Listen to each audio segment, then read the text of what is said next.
The Dark Night of the Soul by St. John of the Cross. Translated and edited by E. Allison Piers.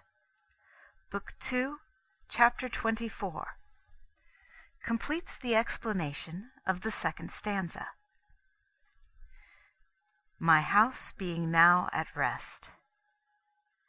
This is as much as to say, the higher portion of my soul, being like the lower part also, at rest with respect to its desires and faculties, I went forth to the divine union of the love of God.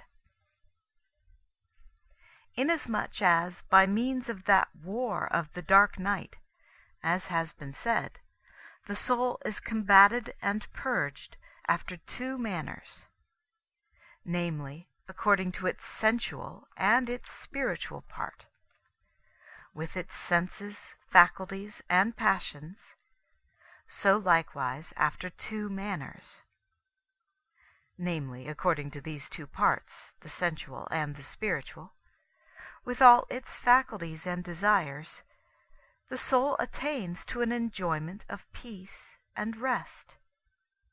For this reason, as has likewise been said, the soul twice pronounces this line, namely, in this stanza and in the last, because of these two portions of the soul, the spiritual and the sensual, which in order that they may go forth to the divine union of love, must needs first be reformed, ordered, and tranquilized with respect to the sensual and to the spiritual, according to the nature of the state of innocence which was Adam's. And thus, this line, which in the first stanza was understood of the repose of the lower and sensual portion, is in this second stanza understood more particularly of the higher and spiritual part, for which reason it is repeated. This repose and quiet of this spiritual house the soul comes to attain habitually and perfectly, in so far as the condition of this life allows, by means of the acts of the substantial touches of divine union, whereof we have just spoken, which, in concealment and hidden from the perturbation of the devil and of its own senses and passions, the soul has been receiving from the divinity, wherein it has been purifying itself, as I say, resting, strengthening, and confirming itself, in order to be able to receive the said union once and for all, which is the divine betrothal between the soul and the Son of God.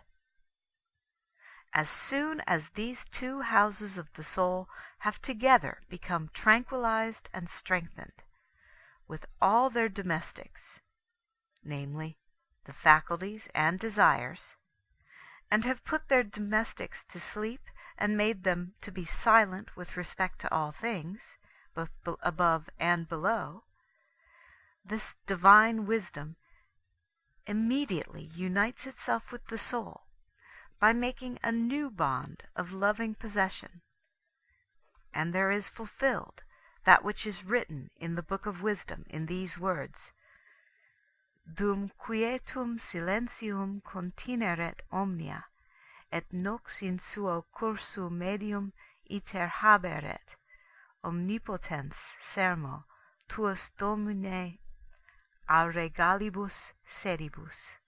For when all things were in quiet silence, and the night was in the midst of her course, your almighty word leapt down from heaven from your royal throne.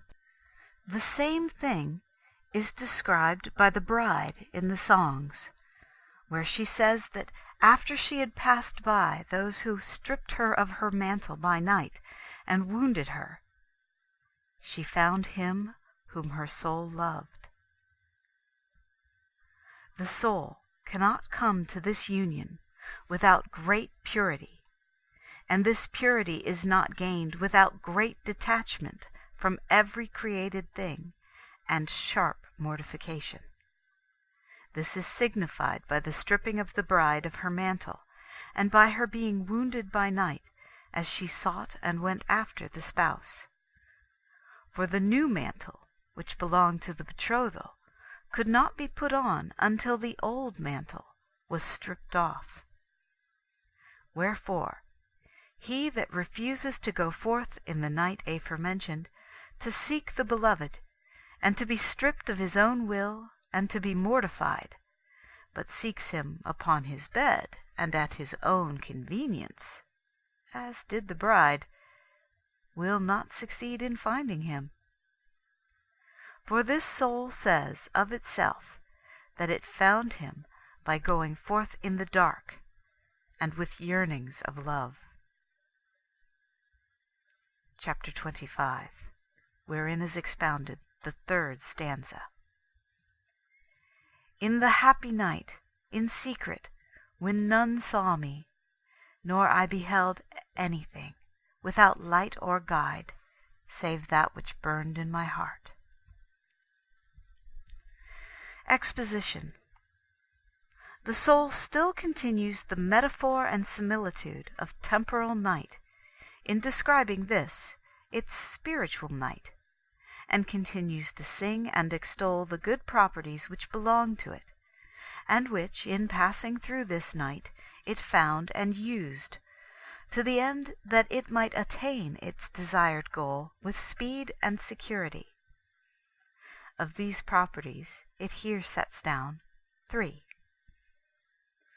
The first, it says, is that in this happy night of contemplation, God leads the soul by a manner of contemplation so solitary and secret, so remote and far distant from sense, that nothing pertaining to it, nor any touch of created things, succeeds in approaching the soul in such a way as to disturb it and detain it on the road of the union of love.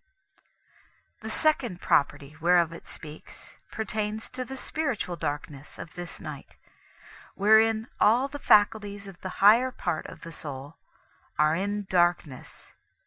The soul sees nothing, neither looks at anything, neither stays in anything that is not God, to the end that it may reach Him, inasmuch as it journeys unimpeded by obstacles of forms and figures, and of natural apprehensions, which are those that are wont to hinder the soul when uniting with the eternal being of God. The third is that, although as it journeys it is supported by no particular interior light of understanding, nor by any exterior guide, that it may receive satisfaction from it on this lofty road, it is completely deprived of all this by this thick darkness. Yet its love alone, which burns at this time and makes its heart to long for the beloved, is that which now moves and guides it, and makes it to soar upward to its God along the road of solitude, without its knowing how or in what manner. There follows the line, in the happy night.